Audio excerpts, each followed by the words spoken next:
Bawal ka ba sa karne pero gusto mong kumain ng masarap? Malamang ito na ang sagot kasi dito, makakain ka namang masarap kahit hindi ka kumakain ng karne. Pwede ka pang kumita ng 53,000 o higit pa. Oo. Kaya ano pang iniintay mo? Ayan, hiwain mo na yung cheese.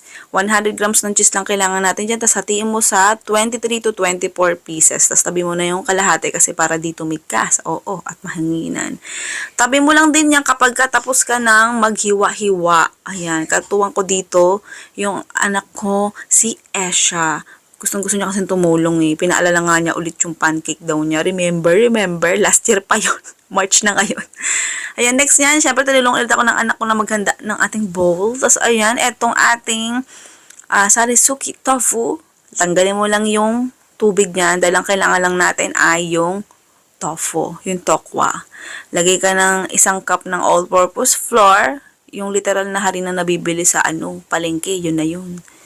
Sa paminta, durug-durug, as in durug-durug. Tapos, idepende mo sa dami ng gusto mong ilalagay yun sa paminta, ha?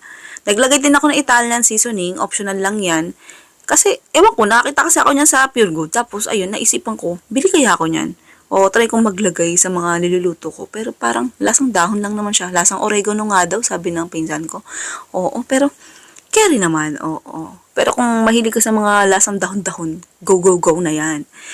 Kaya ito, naglagay din ako ng pampalasa na magic sarap. Kalahati na lang yan natira dito sa kusina. Sinama ko na. Kaya sa recipe natin, kalahating pakete, ganun. Tapos haluin mo lang yung bahagya.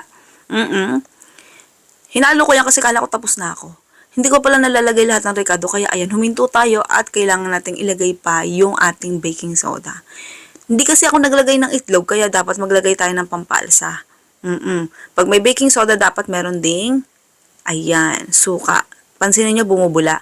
Kapag ka bumula, ayan, pag nalagyan mo ng suka yung baking soda mo at bumula, ibig sabihin goods na goods yan. Oo, pampalsa ba, ganun. Sa toyo, naglagay ako ng 2 kutsara. Imbes na tubig, naisipan ko, toyo na lang ilagay ko para mas additional na pampalasa sa ating tofu dough. Ayan. Nung nahalo ko, feeling ko, basa-basa pa siya. Kaya nagdagdag pa ako ng kalahating cup ng all-purpose flour. Pero kung ayaw mo na magdagdag, pwede naman. Basta nakadepende sa'yo. O, kung magdadagdag bawas ka, madadagdag bawas din yung costing mo. Alam mo na. Pagka nahalo mo na, ayan, syempre, at meron kang anak sa tabi mo, syempre, hayaan mo siyang maghalo din, nang mapagod din siya, charot. Oo, explore lang, kasi yan yung edad ng mga anak natin na sobrang curiosity. Tama ba yung salita ko? Okay, ano na. Ayan, tapos pahira mo lang ng mantika yung kamay mo o kaya yung gloves na gamit mo para hindi kumapit at madali kang makapagbilot-bilot o makapagbilog-bilog nung ating tofu dough kasi papalamanan natin yan ng cheese. O, tapos medyo bibilog-bilogin mo. Sa pagbilog naman yan, hindi mo naman kailangan na bilugin ng as in bilog na bilog yan, yung perfectong bilog. Hindi. Oo, basta mahulma mo lang siya ng mukhang bilog, carry na yan kasi kakainin din naman yan. At saka pag pinarito mo yan, carry lang, parang nagkukusa siyang bumilog ng bahagya. Ganun eh. Pero hindi perfecto, pero bumibilog siya. Kasi nga meron pampaalsa tayong nilagay.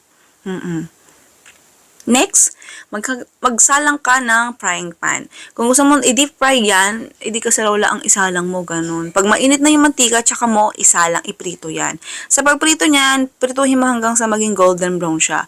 Huwag mo siyang lulutuin hanggang sa matusta kasi ang tokwa kasi pagka niluto mo na sobrang sa tusta titigas. 'Di ba? Pero itong ating recipe na to, hindi naman siya pure tokwa, may halo siyang ibang mga rekado tulad ng harina. Kaya kahit golden lutuin mo siya ng golden brown, hindi naman siya titigas, hindi naman siya kukunat. Oo, yun ang maganda ron. Pero wag mo na siyang tutustahin, kasi titigas nga, dahil tokwa siya. Yung natin, 250 ml dito na ginamit, pinakita ko lang yan, na pwede mo siyang gamitin dyan. Pero yung costing natin, ayan, ang ginawa kong costing per piece, ha. Binigyan ko lang kayo na idea dyan sa containers. Okay, 250 ml yan nilagay ko dyan na containers. Optional lang yan, ha. Kasi yung costing nga natin per piece, kinumpute ko siya sa per piece kasi medyo komplikado dahil kulang siya sa yung piraso sa bawat container. Kaya pinerpiece ko na lang. Yun standard recipe at costing nasa dulo ng video pagtapos ng lantakan time, ha. Okay, kasi per piece nga. Ulitin ko per piece. Ulit-ulit. Oo, masarap to. Oo, masarap siyang papaklain, masarap din siyang iulam, masarap siyang kainin sa biyahe, basta maliliit lang. Pero kung pang ulam, masarap siya. Oo, masarap din siya.